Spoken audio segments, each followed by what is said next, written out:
La responsabilité du théologien en Afrique. Le cas du Cameroun. Le silence des théologiens comme scandale ecclésial au Cameroun. Le Cameroun est devenu un miroir où se reflètent les contradictions africaines.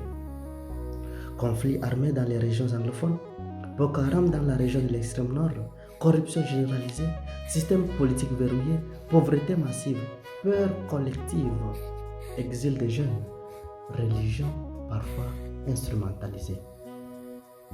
Au cœur de tout cela, un fait dérangeant, la quasi-absence de prise de parole théologique.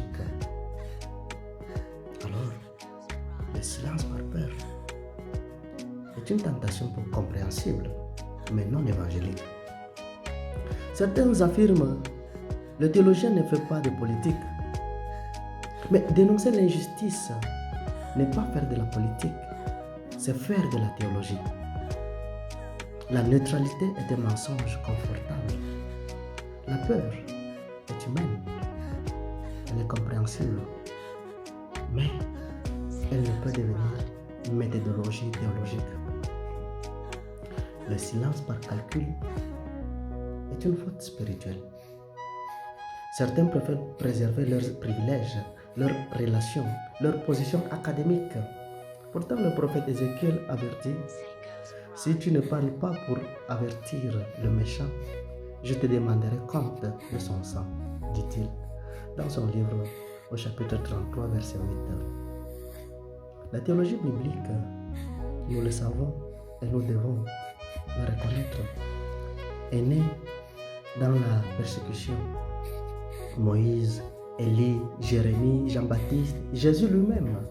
Le courage n'est pas un luxe, il est constitutif de la vocation. Le silence soutenu par la proximité avec le pouvoir. Certains théologiens, certains chrétiens, invités aux cérémonies officielles, intégrés aux commissions nationales liées à des bénéfices institutionnels, se retrouvent dans une ambivalence dangereuse. Et ils sont obligés de garder le silence. La proximité avec le pouvoir politique devient alors une anesthésie morale. Mais la théologie ne peut être une aumônerie du palais. Non, ça n'a pas de sens. Il y a un autre type de silence, le silence spirituellement travesti. Certains chrétiens et théologiens pensent que nous prions et Dieu agira. La prière sans engagement n'est qu'un parfum sur une plaie purulente. Elle peut apaiser la conscience.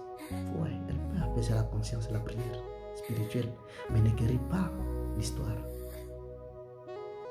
Pensez-vous que Dieu ne pouvait pas nous sauver depuis son ciel en restant là-bas? Il a décidé de descendre sur terre, marcher avec nous, faire route avec nous, à supporter des dures situations humaines. C'est pour nous faire comprendre que une prière pieuse ne suffit pas. Il faut un engagement. Dieu dit à Moïse, pourquoi tu cries vers moi, Moïse? Pourquoi tu cries vers moi? Parle aux enfants d'Israël. Dis-leur aux enfants, dis aux enfants d'Israël et qu'ils avancent. C'est le message que Dieu nous donne aujourd'hui au Cameroun. On doit avancer. Chacun de nous doit avancer. Pas Dieu. Dieu ne va pas descendre du ciel pour avancer à notre place.